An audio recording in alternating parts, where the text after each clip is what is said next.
Hi everybody, welcome back again to empirebahasa.com, kelas online bahasa Inggris terpercaya.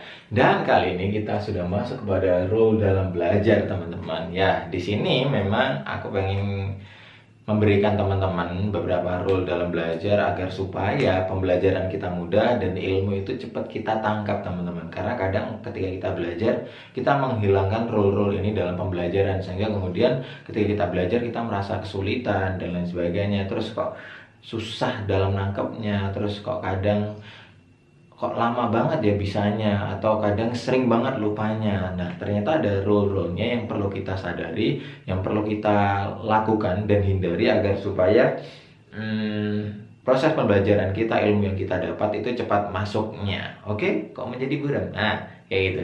Nah, mari langsung saja kita lihat role yang pertama. Oke, teman-teman. Nah, yang pertama dalam proses belajar itu perlu kita tekankan adalah adab lebih utama daripada ilmu.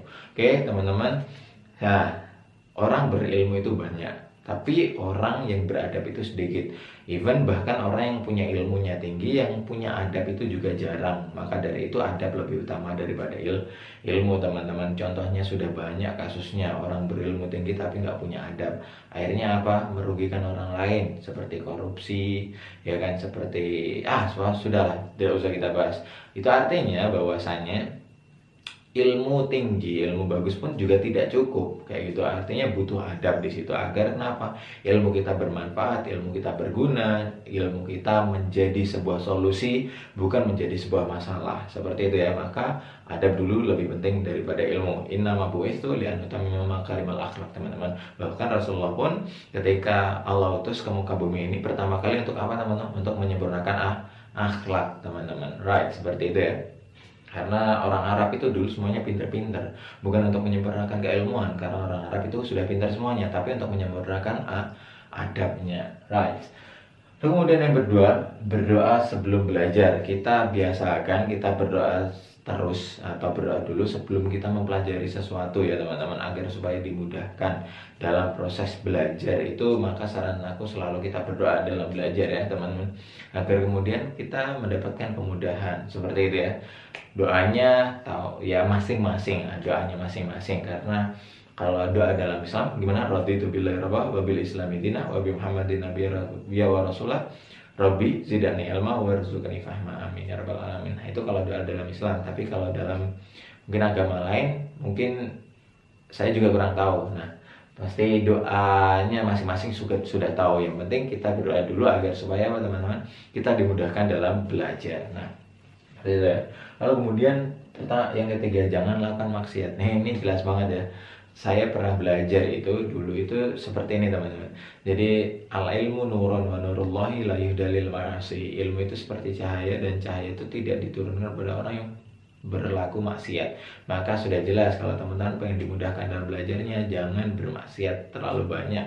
Jenis maksiat itu banyak ya. Maka dari itu mulailah hindari satu persatu agar supaya kita dimudahkan dalam belajar ya, teman-teman. Kadang hambatan terbesar dalam kita belajar ya ini, kayak gitu ya, karena maksiat kok susah masuk, kok susah diterima, susah banget ini dan sebagainya, mungkin ini. Maka saran aku, teman-teman, hindarin itu ya.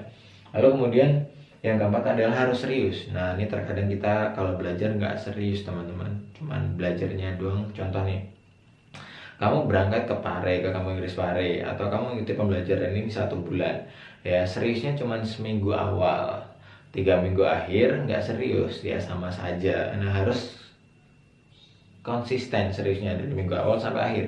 Kalau enggak, belajar 1 tahun, seriusnya cuma 2 bulan pertama, selebihnya enggak serius ya.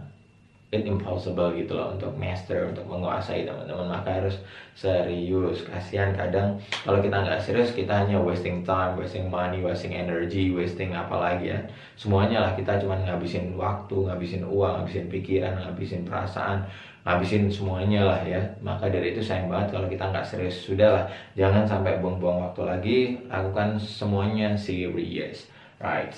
Lalu kemudian yang paling penting kita adalah komitmen. Oke, komitmen itu apa sih? Kadang orang-orang itu memahami kalau komitmen itu hanya sebuah janji terus melakukan sesuatu yang berulang-ulang. No ya, bagi saya komitmen itu harus ada hasilnya. Contoh, kalau kamu hanya istiqomah melakukan sesuatu yang berulang-ulang, itu hanya wasting time, buang-buang waktu aja tanpa hasil. Tapi kalau ada hasilnya, that's commitment. Contoh kamu melakukan sesuatu berulang-ulang tapi harus ada hasilnya. Nah, ini ukuran komitmen bagi saya itu harus ada hasilnya. Rugi kalau kita hanya belajar doang tapi nggak ada hasilnya, tapi belajar harus ada hasilnya. Maka buat target dan buat tujuan agar komitmen kamu jauh lebih tertata dan jauh lebih kebakar, teman.